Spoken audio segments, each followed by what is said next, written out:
Good morning, everybody, and welcome to the Risk and Insurance meeting of 10 October 2024. Start the meeting with a karakia. Whakatakati ho ki te uru, whakatakati ho ki te tonga, kia mā kina kina ki uta, kia mā tara tara ki tai, e he aki ana te atakura, he tio, he hoka, he huho, ti hei moriora. So this is a bit of an interesting day. It's the first day with the new guy at the front seat. I just realised I've got the highest desk and the lowest chair, so made a cushion to sit on.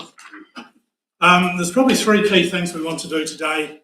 The first one is just an introduction of myself. The second one is the resident survey results, and then we move into the annual report and discussion on that. And we acknowledge there are other papers. And we will aim to be finished somewhere around 12:30, acknowledging there are meetings this afternoon. So I'm going to start off by doing the thing I least like doing, and that's talking about myself, just by way of public introduction to me. Who am I? Where have I come from? What's my background? So by profession, I'm a chartered accountant. I started off in a CA firm in Ashburton, which is where I was born. 1982, I was appointed company accountant at Skyline over in Queenstown. Stayed there for 3.5 years in that role. 1985, I moved to Nelson. I was company accountant for Sealord Fisheries. 3 years in the company accountant role and then 3 years as treasury accountant. And then one could say I saw the light in 1991, where I joined local government as corporate services manager for Tasman District Council, and that had responsibility for finance, for projects, for IT, communications, amongst other things. I then went through that stage of life where we all go and say, do I want to keep doing this forever, or is there another step in me? So I thought that I would have a go at chief executive roles, and I applied for and was successful in appointment as chief executive to Horowhenua District Council in 2007, where I acted as their CE for 6 years. And in 2013, I was appointed as Chief Executive to Selwyn, fastest growing region in New Zealand, and I stayed as CE for 10 years and retired, should I say, from that position in June 2023. Along the way, I've done a lot of work at both national level and regional level.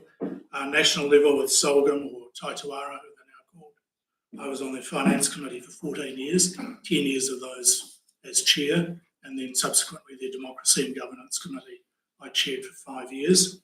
I've also done a lot of work with local government New Zealand. I'm just about to step down from the audit and risk committee, which I've been a member of since 2012.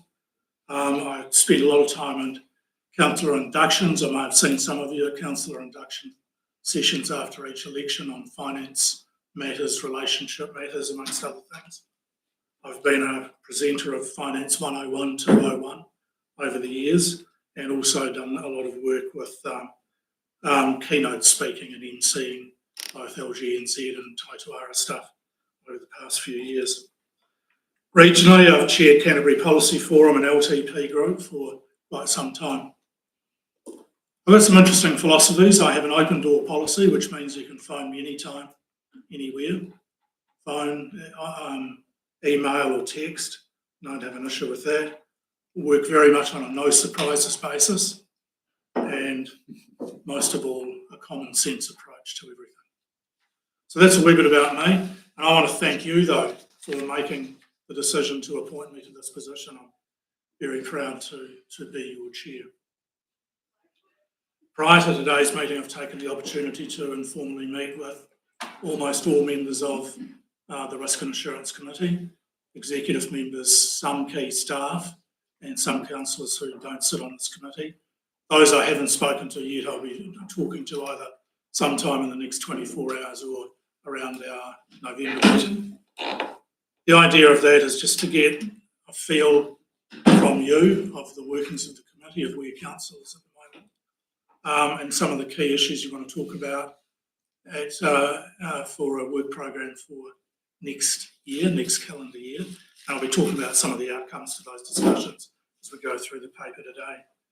I intend to run today's meeting and the November meeting very much along traditional lines, if you want to call it that, and then we will have a workshop in probably mid to late January, but certainly ahead of the February meeting, to talk about what our work program is, what the style of the meetings might be, and other key things that you would like to focus on throughout the 2025 calendar year as we head into the election on second Saturday in October. So that's by way of background. Apologies, we have an apology from Mayor Brian today. Can I have a mover and seconder for Councillor Finch, Councillor Bruce? Thank you. Yes, apologies, Mr. Chair, that some of the names have been shifted around, so just be clear.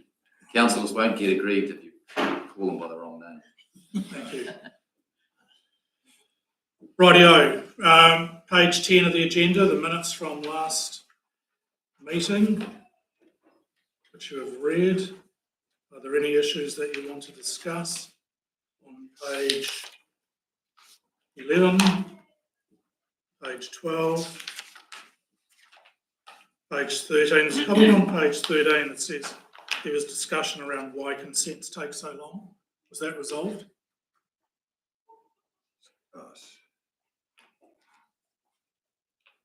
Sorry, I had Yeah, sorry. there, but I'll let you deal with that question first. No, you go first. It's just at the top of page 13.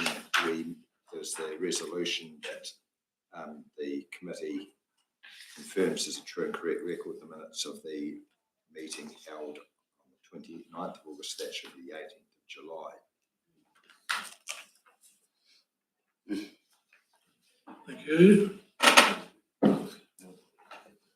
Okay, so my question is just dropping halfway down that page. There was discussion around why the consents take so long. Was the committee satisfied with the response to that? Yes. So, Mr. Chairman, that was a discussion around Mount Cooey. Yes, Mount Cooey. Jason was in for, where it's just recorded in the minutes that we did discuss that. Yeah, there was a good discussion, remember, around that.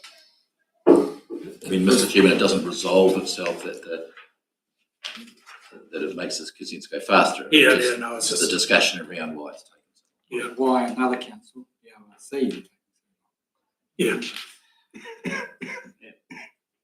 That was the answer I was expecting. Yeah.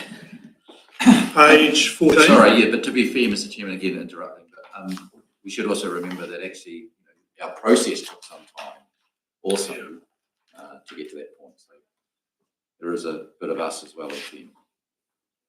Thank you. Page 15. 16. And 17. We have a mover. Happy to move. Councillor Herbert, seconder. Councillor Payne. All in favour? Aye. Against? Carried. Item number 2, risk status report. Christina.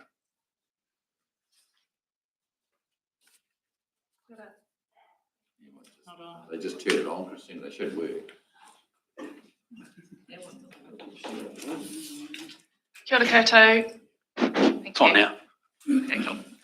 So just as a reminder, in 2022, we asked PwC to come and support us with our risk profile.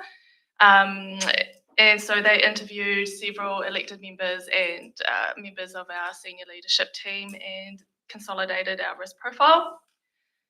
We have 14 risks currently rated at critical or high, and we aim to provide an update on one of those risks every second risk and assurance hui.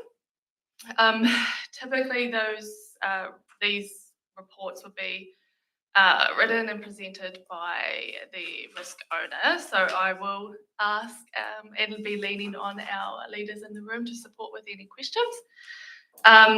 But in writing this paper, I got to work with some key staff in the waters team, and although you can't see any risk movement of the risk, I found the exercise really helpful in understanding where they were at and how confident they felt in the direction that we are moving.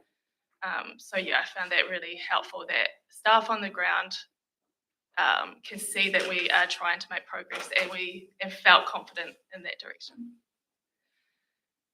Yes, thank you. Thanks, Christina. Questions of Christina? Councillor Herbert? Thank you, Christina. So, a couple of questions just regarding your background at the start of the report there. The third sentence doesn't make sense to me. In December 24, the government announced the new direction for New Zealand's three water services. It's only October. How can they? Is the date wrong, or is?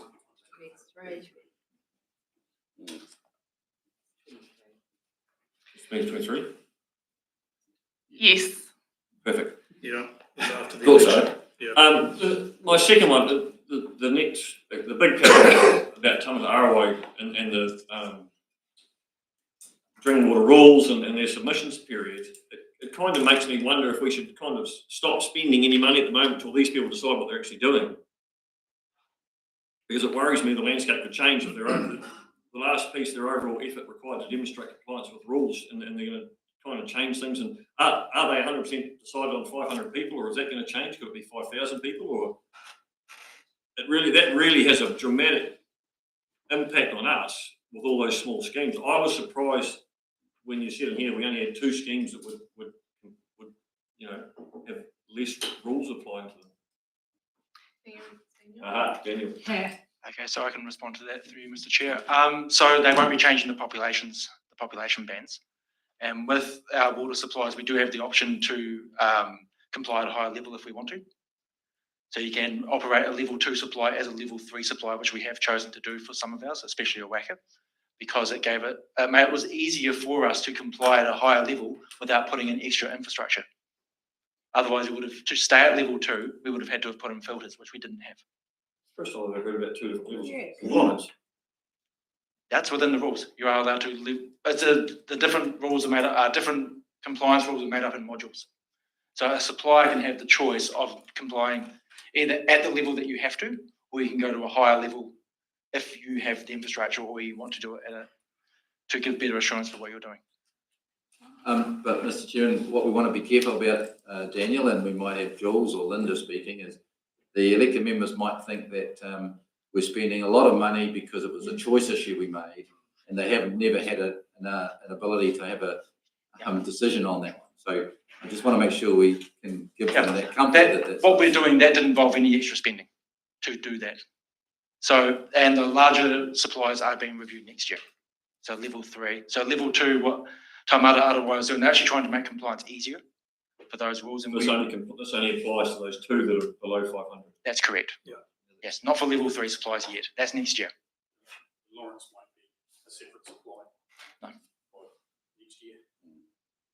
Okay. Any other questions or observations?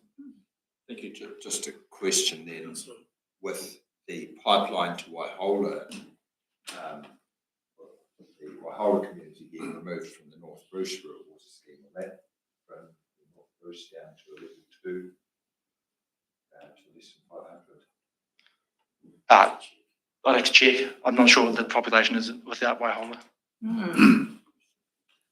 we'll find out. Yes.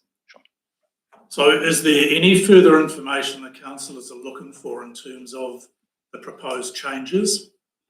Because they were quite significant from what we were talking about leading up to December 2023, new government, new rules, new timeframes, and new costs associated with upgrades. Is there any particular information you're looking for? I guess through you, Mr. Chairman, just a question, is council going to put a submission in on regarding the level 2 supplies at all? Prior to the 18th of October? Right, yes. We do intend to put a submission in, but we just need to review if we think may not be a big submission, it might actually be supporting changes to make compliance easier. So we do intend to put a submission in because we do have 2 supplies and we want to be inside the tent. In terms of your last question, it won't change the North Bruce status unless there's significant areas of the rural area taken off, because the estimate of population, excluding Waihola, is 658 people for the North Bruce scheme. Thank you. Other questions or observations? If not, can we have a mover for the report? Okay. Councillor Finch, seconded by Councillor Graham. All in favour? Aye. And against, carried. Mr Deputy Chief Executive, resident satisfaction survey, and I've got to say that I've read through this on a number of occasions, and whilst there were some obvious negative headlines, there's also a plethora of positive headlines in this report that I would really like to see Council make sure that they are shared with the community in terms of the benefit that the council services are providing. Thank you, Mr Chair. As is in the report already, this has been to council and been noted through a council committee meeting, but the request was made at that to bring it back to this meeting for further discussion. So happy to leave that for the councillors for further discussion. Rightio, it's here at your request, so what items in particular do you require more information or assurance on?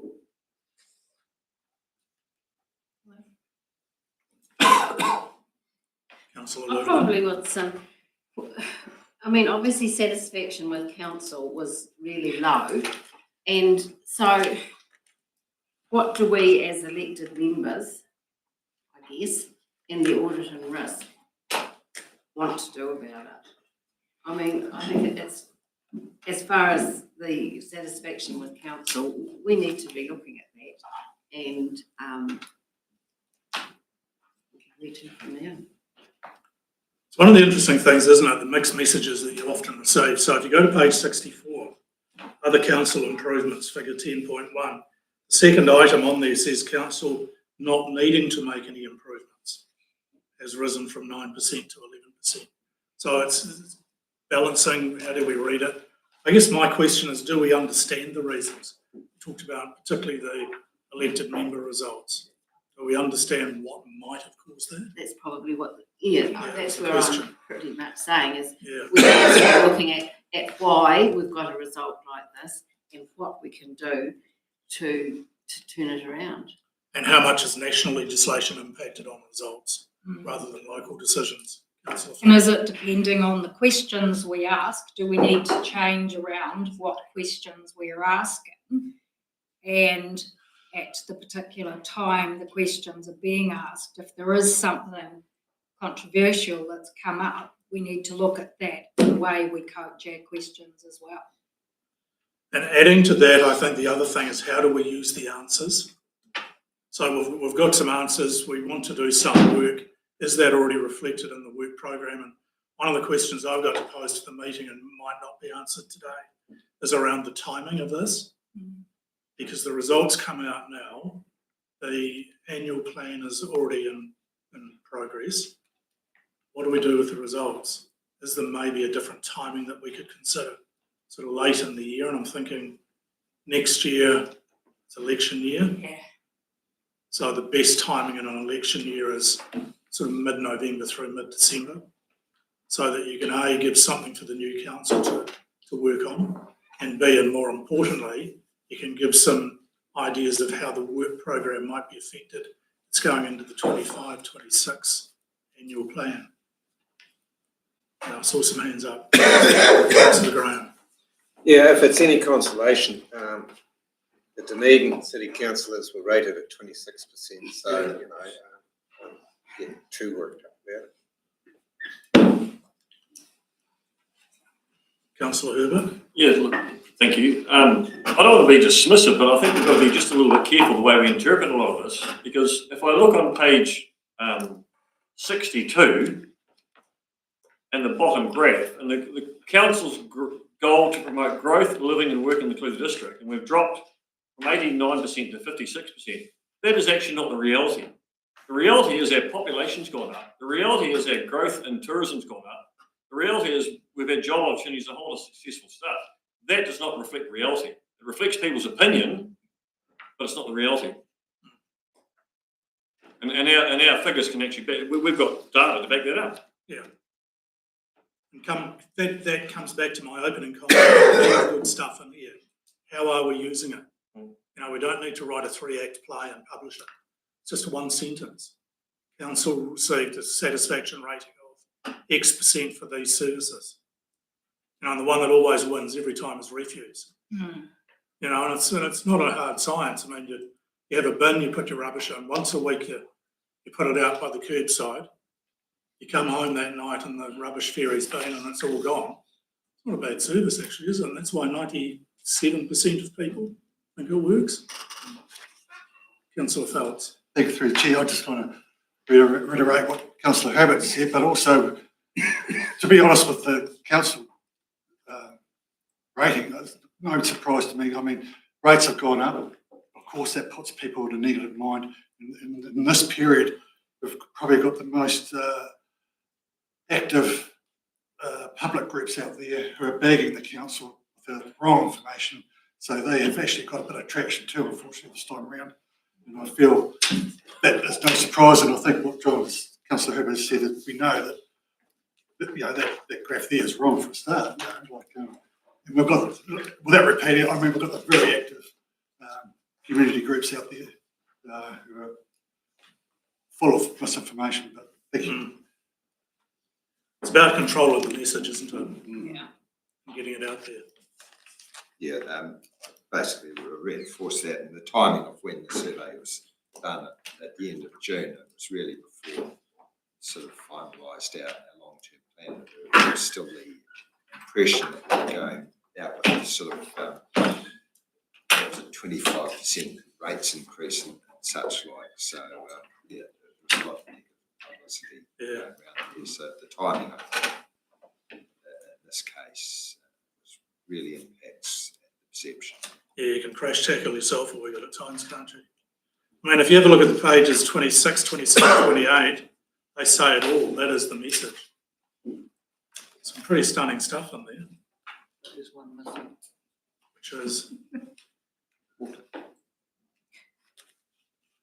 When you read those first 3 pages, yeah, that's yeah. what people look at. Yeah. And I said to my other councillor, oh, there's no water in there. Oh, of course there is, first in the document, but those first 3 pages, it does not mention the water at all. I mean, we're going to take a lot of pride in the community centres and community hall stuff. Yeah. Cemeteries, district parks, playgrounds, sports grounds, Belclutha Pole, Milton Sports Ground. Some pretty stunning figures in there. So in terms of the public messaging, can somebody tell me how we intend to make sure that's shared widely?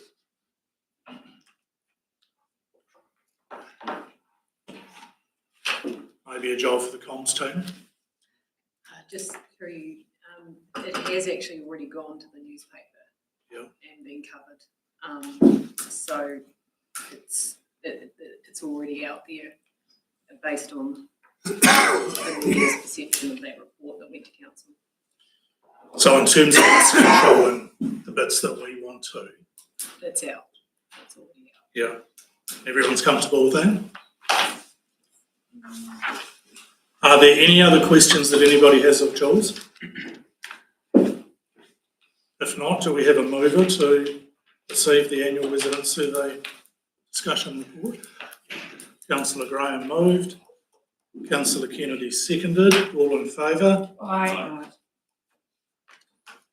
And just as a parting comment, I would ask that consideration be given to the timing of the next survey, just in terms of the events that we've got coming ahead of us.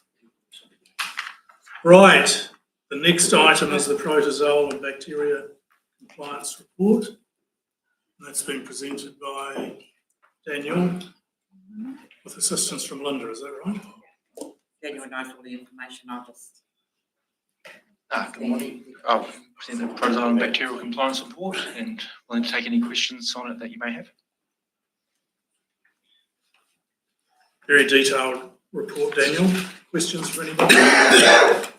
And particularly focusing on the right-hand side, the improvement. For me, those are the keys. Is there anything in there that's causing people concern?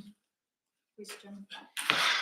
Councillor Finch? On page 80, Waihola Township, secondary chlorination to be considered at Waihola Reservoir. And then it's got Waihola is to be supplied by the Milton Water Treatment Plant. So now is the secondary chlorination still needed? Now it's come from Milton. The results that we've had, through you, Mr. Chair, the results that we've had have shown that the chlorination is staying quite high when it's coming from Milton to Waihola. It is dropping off from the treatment plant to Waihola, but it is still staying at the levels that we'd like to see. Okay. And then on page 81, Tapanui, installation of the UV treatment at this site would provide a multi-barrier approach for protozoal treatment. So when is that being installed? I don't have the answer to that question, unfortunately. Does anybody? Yes. Just yell, Linda. We have had some advice that there may be another option rather than putting UV in, so we're considering that at present. Okay, We want to put the right system in. right. And so you'll get back to us on the next report about that. Yes.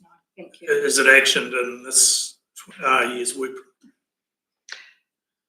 It's not budgeted, but we have to seek budget for that, depending what the recommendation is from the supplier.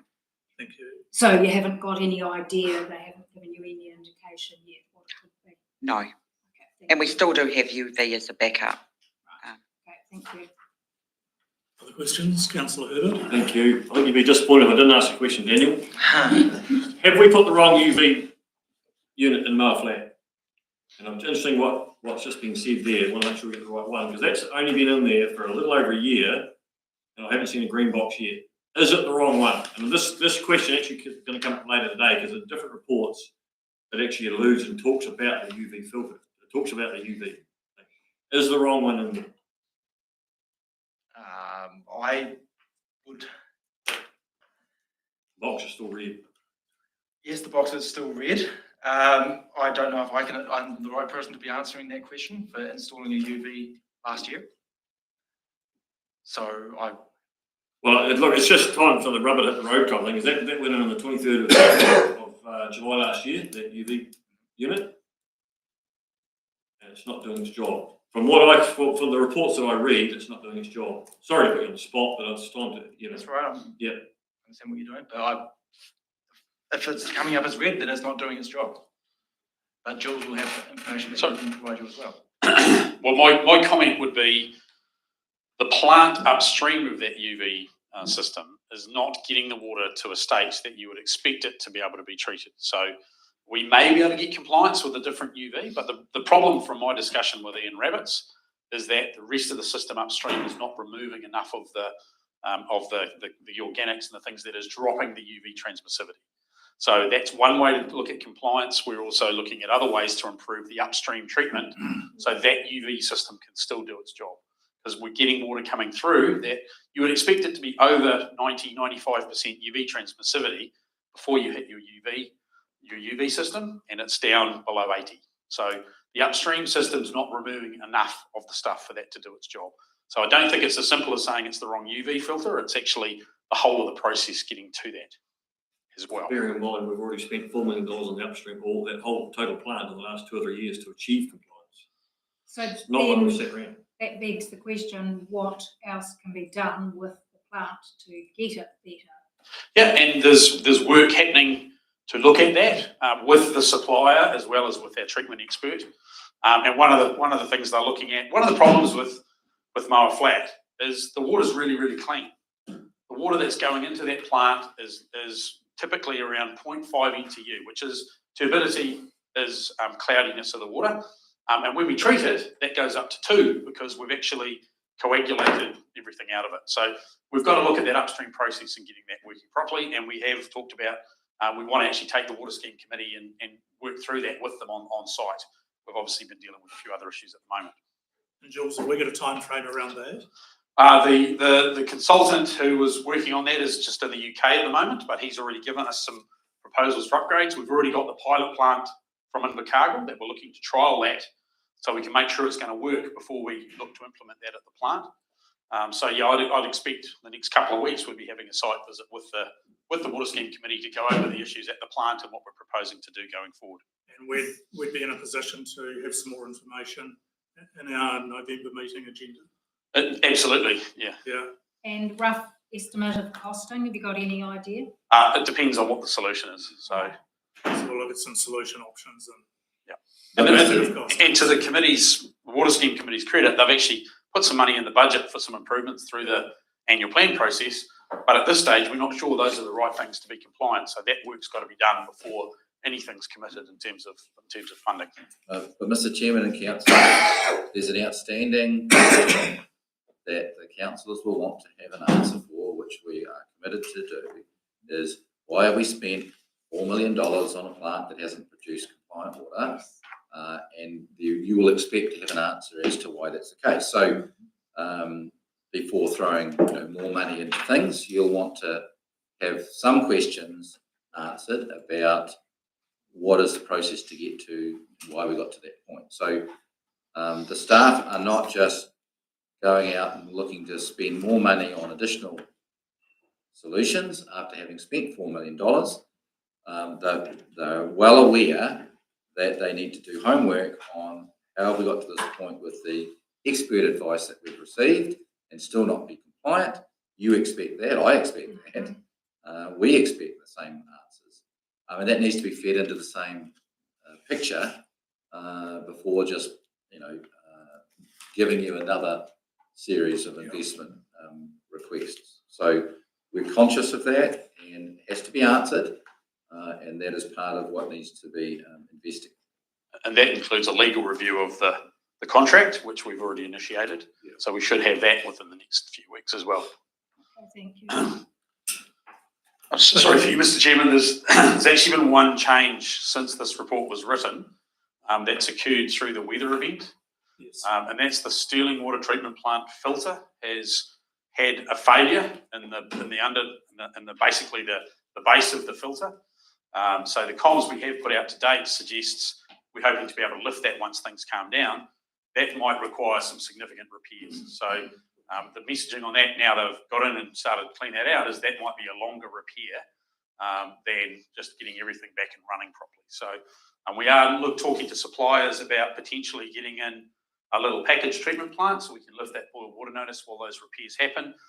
This stage, it's early days, but we just wanted to flag with the flooding event, the South Bruce or the Stirling water treatment plant may require a longer term boil water notice or some other work to get that back up and running while we make some more major repairs. Councillor Ludeman. With this repairs that are required through the flooding event, will that be covered by insurance, some of these costs? So because obviously I feel as though a lot of the material we're receiving today is old material, considering we've actually been through just a flood event, and I'm sure if we were to read the same reports today, they'd be quite different post-flooding. So I'm going to ask the question, will our insurance cover some of the flooding costs that we're going to face? Thank you, Sharon. Yeah, through you, Mr. Chair. Yes, it will. The insurers have been notified that we have lots of issues, but specifically about Stirling, because it's a known one where we're going to have potentially lots of costs. And we're just keeping them up to date and with where we're at and taking lots of photos. Linda and the team are taking lots of photos of everything. But yes, lots of the costs will be, not all of them, obviously, but. So one of the briefing sessions I had with staff this morning was to ask them to come along and Linda's going to do now. It's the impact that the flooding of the last couple of weeks has had on the work program that we've signed off for 25, as we were 24, 25, any potential cost impact and any downstream effects. So as best you're able to answer with very short notice, Linda. Sure. Thank you, Mr. Chair. So we have initiated on Monday, we did a site inspection checklist for every site, just so we can get our eyes on what impact flooding has had, because it's not just equipment, there's also damage to sites with access being washed away and all sorts. So we've got a plant by plant picture. We asked the operators for, a subjective score without any basis for doing that, but it's really just given us a picture of the state of the nation, I guess. The worst impact for us has really been the wastewater plants. So aside from Stirling, our wastewater plants will we're pretty much overwhelmed. We've spent quite a bit of focus on getting those back into a condition where we're not discharging to waterways or land, because that's obviously breaching our consent. So keeping ORC informed on a daily basis as we get those up and running. Waihola is probably our most worst affected in terms of especially discharging straight into the river. We had a pump that failed, it was underwater, it was removed on Sunday, dried out and just failed to be resuscitated, so a new one was flowing in. It's not a big pump, but it's still obviously then caused issues with continual flow of water into the wetlands, and also runoff from a nearby creek sort of joined the party as well. Oweka, the plant, unprecedented, just became part of the river.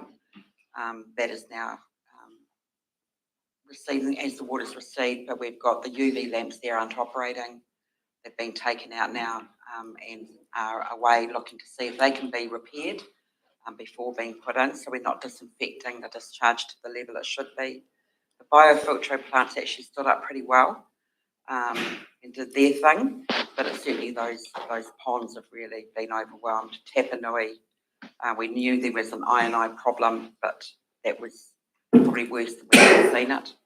So it's just, a continual program for us of focusing on getting that network back into shape once we've done these recovery repairs.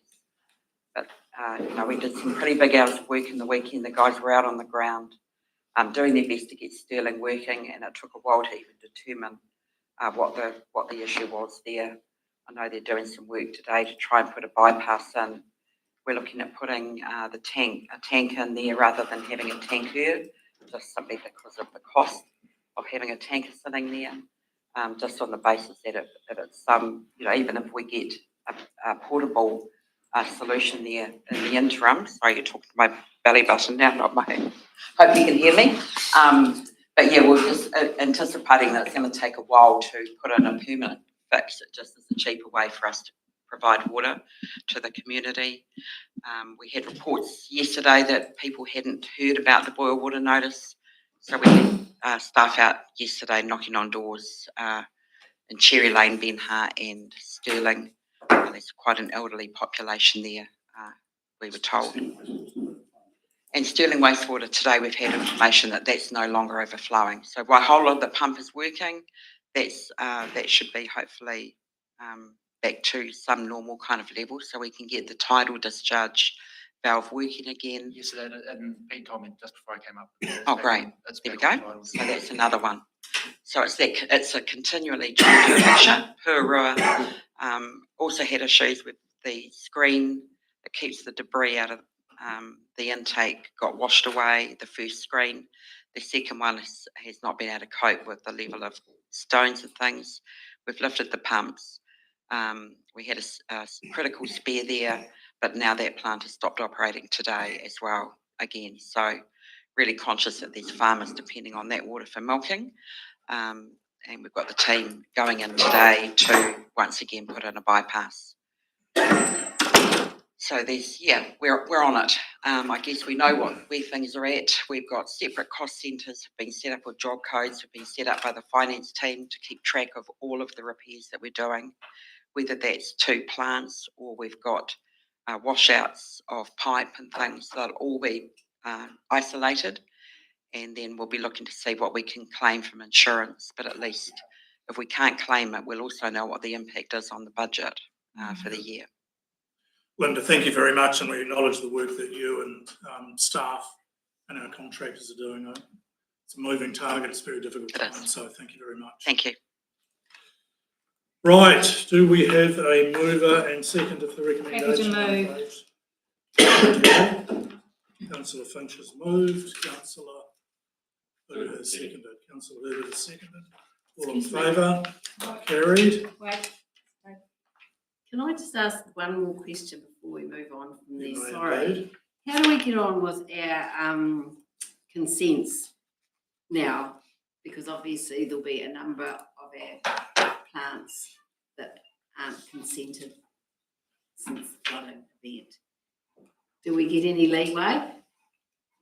Well, they'll still be consented, but have been in breach of their resource consent conditions.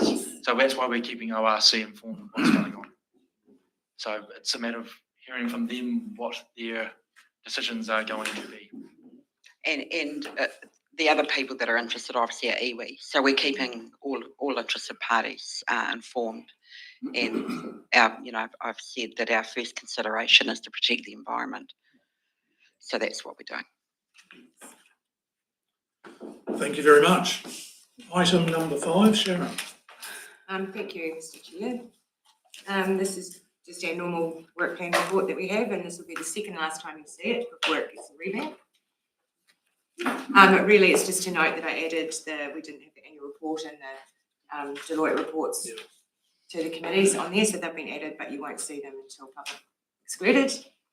And that we've moved out a couple of reports that weren't available at the time of writing this, which is the report on from Bancorp on our debt and the report from Melville Jessup Weaver on our investments. So they will be coming in the November meeting. Thank you. Any questions of Sharon? Just before we move the recommendation, I thought I'd share with you some of the comments that you took the time to share with me a couple of weeks back in terms of workshops. So what I proposed was that we get together as a committee somewhere between mid to late January to talk about shaping the work program for the remainder of the 2025 calendar year. So my question of you is, what sort of things are you interested in receiving more information about? Where are your concerns, etc. at the moment? So your responses in no order, there's no order to this at all. Firstly, support for the workshop proposal. So I met with staff this morning and we're looking to find some suitable dates. It'll be either the week of the 20th of January or the Monday, Tuesday immediately following. So the week of the 20th or 27th and 28th. So we're time bound in terms of can't be any later than the 29th, I think it is, the Wednesday. Certainly a number of you are looking for changes in terms of content of the report, the way the reports are presented. Debt levels and repayment program was mentioned by most of you. Reading financials, KPI reports, and also future direction, just in terms of what is the impact, and along the discussion we've just been having around the impact of the flood and how that's working, and also some of the financial stuff. Cost of water compliance. Papers coming up on more than one committee has been raised by a number of you. Need to look at delegations models, and that probably comes back to terms of reference for each of the committees, I would have thought. Landfill after cost, greenfield project, the ability to retain key staff, which is an issue for most councils at the moment. Observation that Three Waters appears to be the catalyst to diminishing public perception, not only of this council, but of councils around the country. The relationship with central government, how that's benefiting local government at the moment. How we respond to resident survey results, the discussion we've just had. Suggestion from some that we can incorporate the PCG or aspects of that into risk and assurance. Status of consents, Milton Pool, and the last two were fraud prevention programs and IT security. So those are some of the things that we're going to be looking at when we have our session in mid to late January. As I said earlier, I've spoken to most of you, not all of you, but I will be talking to all of you prior to that date. And again, if anybody needs to contact me in the interim, you have my contact details. Right, on page 88 is a recommendation that the Risk Assurance Committee receives Sharon's report, moved by Councillor Herbert, seconded by Councillor Payne. All in favour say aye. Aye. Against, carried. Trade, welcome to the, not you. He's online. He's online. Sorry. I did too. My enthusiasm to get to that one. I thought that. I was going to say, I think that's I've lost. Right, take a pause and a step backwards. Page 88, Sharon. Thank you. Chair. This is the normal audit recommendation report you've had since about this time last year. And there's been no changes to it, but we're in the process of working through our audit, and a new one of these has been drafted, which you'll also see in front of included. So it's really just for information what this one said at the end of the last audit, and compare that to the new one coming up next. Take any questions. Thanks, Sharon. Any questions? Pretty procedural this report. All in favour? Sorry, who moved that? I did. Who said I did? Me. Councillor Kennedy. All in favour, aye. Against, carried. Right, Trey. Page 93, report, item 7. Kia ora everyone. I suppose for this report, this time around, the key point is that there's no commentary been added. And that's just mainly because the budgets and the actuals are currently in two separate systems, so it's a bit hard to gauge where the variances are at the moment. But for this report, next time, that should be fixed and all the budgets and actuals should all be in the same system, so there'll be some comments next time. But other than that, happy to take it as read. Thanks, Trey. Always difficult to produce a report the first 2 months of a year, and also, of course, when we're in the middle of the audit process as well. But I guess the one question that I have is there anything that you see in the first 2 months that is causing concern against budget at this stage? For me personally, there's not. Generally, like after the quarter is done is when I would start having a deeper look and seeing if there's any issues, or from my perspective anyway. Thank you. Any questions of Trey? Councillor Herbert? My question's either probably for Trey or for Steve, and I think I know the answer to my own question, but I probably don't share Trey's confidence here. I'm looking at 2 months and saying we're $605,000 in the red already after 2 months, and we're projecting a loss of just over $12 million. Am I reading that right? The full year budget, bottom right hand corner? Yes. So my question is, I think I know the answer. Through the LTP, we were talking about front loading some of this type of expenditure for the first 3 or 4 years. I think it was to the tune of about 40 odd million, and then in years 4, sort of 5 and 6, that was to be paid off. So is that $12 million the start of that $40 million? Through you, Mr. Chair. It's reflective of the loan funding that we were bringing in to fund some of our Three Waters costs up front until we caught up. That's what I'm asking. Yes, Fine. yes. It just screams sort of last year to me, and we were trying to avoid last year. But yeah, thank you. Good question. Thank you. Any other questions? Councillor McAtamaney? The other thing on the balance sheet, the assets valued at 1.8 billion. Yep. And the full year budget is 1.35 billion. I'm just wondering where that the numbers have always sat around that early 1 point something. Through you, Mr. Chair. That is mostly relating to a massive uplift in roading that we've just had, which is something we're still talking through with audit.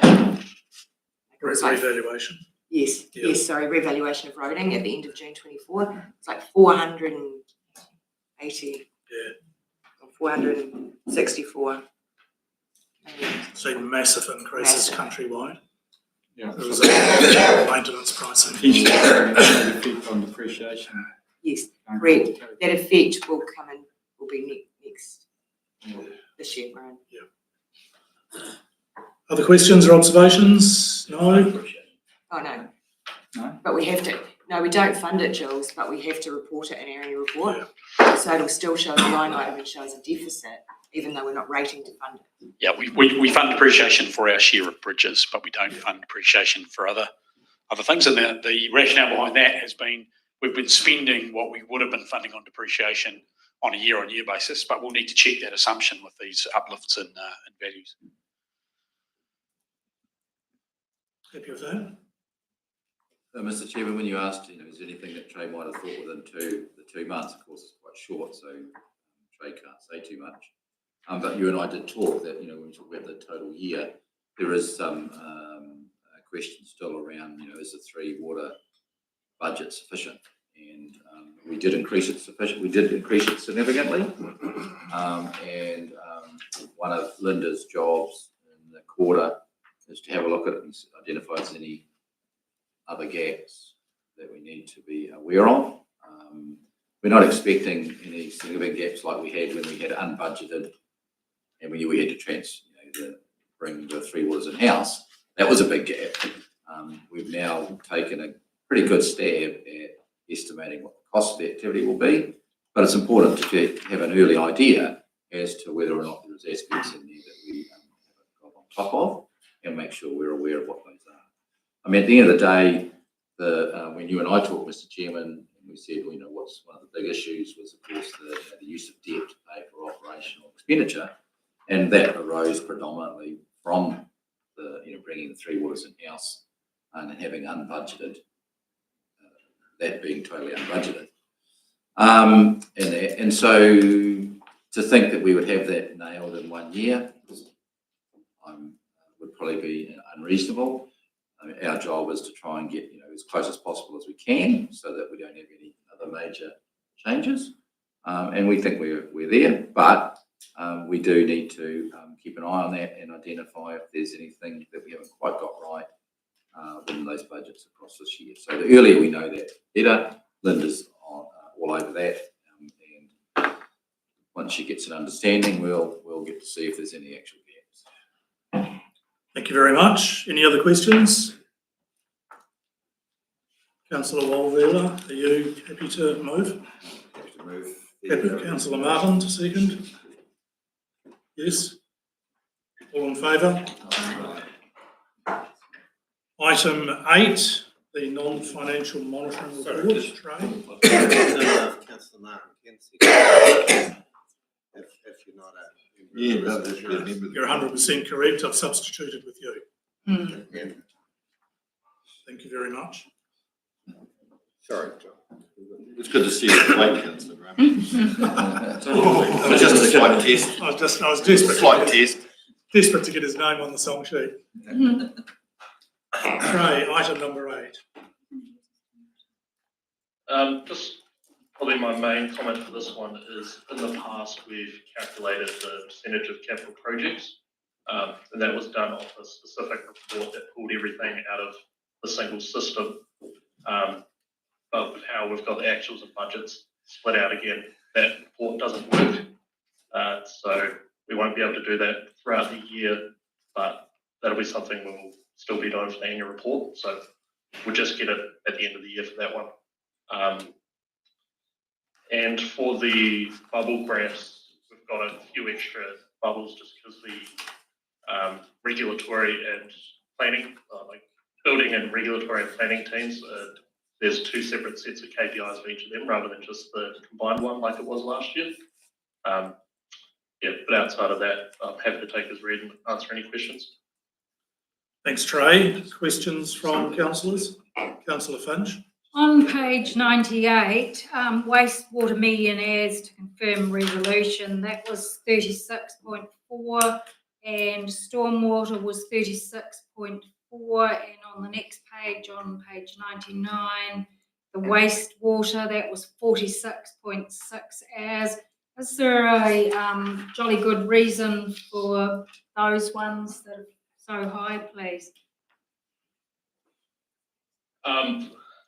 That's probably one of the issues that we have with using median, is when there's not a lot of cases, it can be massively skewed. Right. So stormwater is consistently under 5 a month, wastewater around 10. So it's the same kind of thing. If you get 4 bad results, it can massively skew your numbers. So my suspicion is that's what's happened there. Okay, as long as that is, thank you. Yep. Councillor Payne. Thank you, Mr. Chair. Thank you, Trey. Hey, look, I'm just reading here, and I read the abatement, and I read the infringement notices, and I'm sitting here wondering to myself, now, what does that cost us every time we get an infringement notice?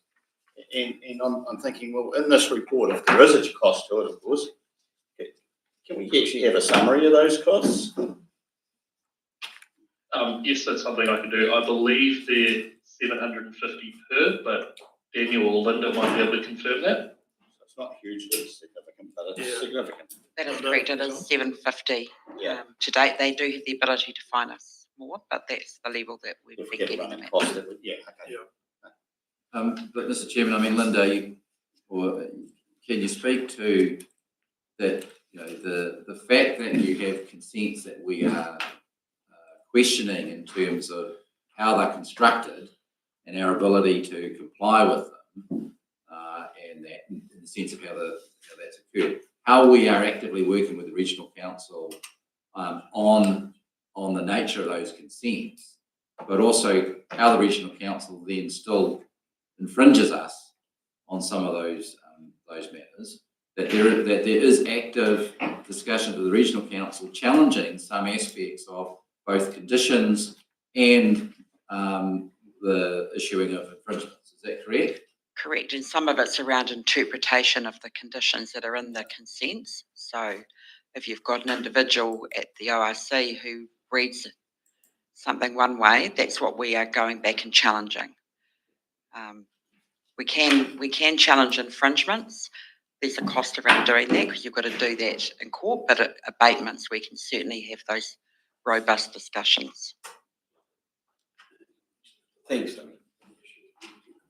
Yes, sorry, that is, Jules has just reminded me. So some of the issues we've had have been around delays. So we get an abatement notice for a significant non-compliance, but it's around something that they went and looked at 8 months ago. So we do, I guess you'd say, how significant was it that you didn't react at the time that you found that result or saw that happening? So at that time, do you challenge those ones then? Yes, so we do raise that. It is that question of, how hard you poke the bear though, but we certainly raise that so that they are aware we're not just rolling over. Yeah. No, thank you, Linda. I appreciate that. I was just trying to get a perception of annually what we're spending on that. Any other questions of Trey on this report? A lot of detail in this report. Do we have a mover for the recommendation on page 97? So moved. Councillor Payne, Councillor Graham second. All in favour? Aye. Sorry, Mr. Chair, can I just check again? So just checking that infringement we got for the outside title parameters, that was for the anomalies for August, that related to an event at a different time in the year, didn't it? Right. That was the changeover for daylight saving, so that would have been April, March. Yes, I just want to, so whilst it's in this financial year reported, there is an issue that I don't want you to think that, that we've picked up on this and we don't want to be infringed on that matter and we've made some significant changes. It's reported in August because we received it, but the event was April, and we've taken action. So, Just a further question. It's just the infringement notices we get penalised for monetarily, is it? Or is it Correct. also Correct. Yeah. Thanks, Linda. Greg, item number 9.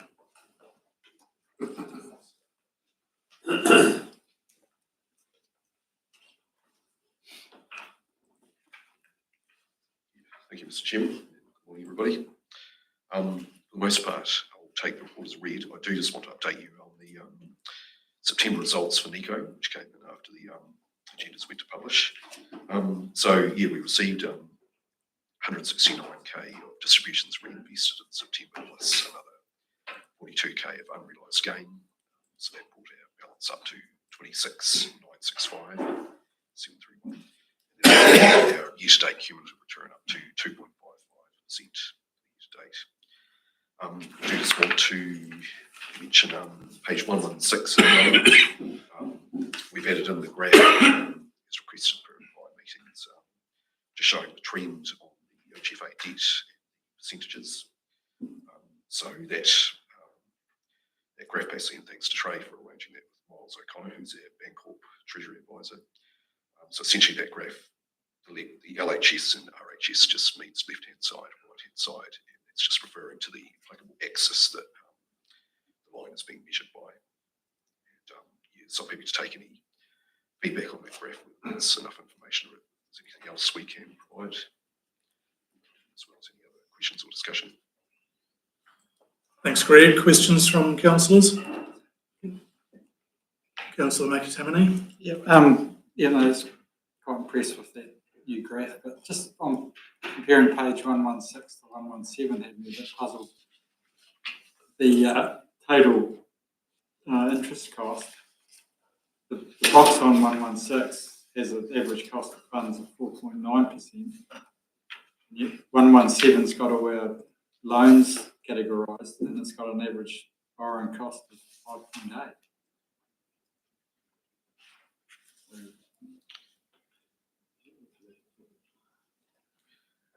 So yeah, that's the information we received from Bancorp, so I'll have to do that further.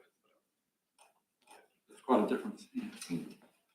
There is. What is the what are we paying? 4.9 or 5.8? The 5.8 is our actual page 117.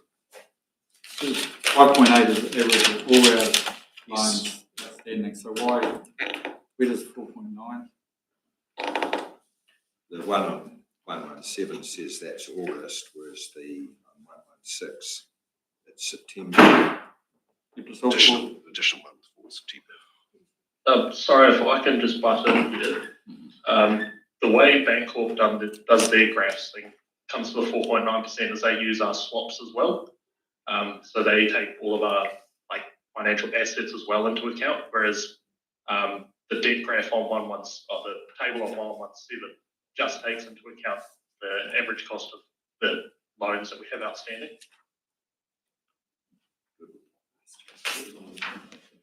That's right.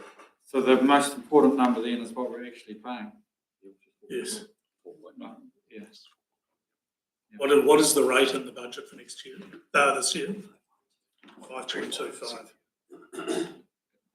And so we're actually physically paying the equivalent of 4.9 at the moment. As of September.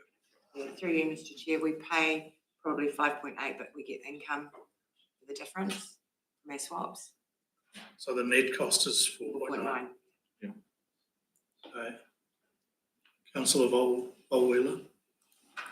I was just pointing out that the one on 117 was for, says it's LGFA borrowing in August 2024. But the graph on page 116, or the chart, says that's September.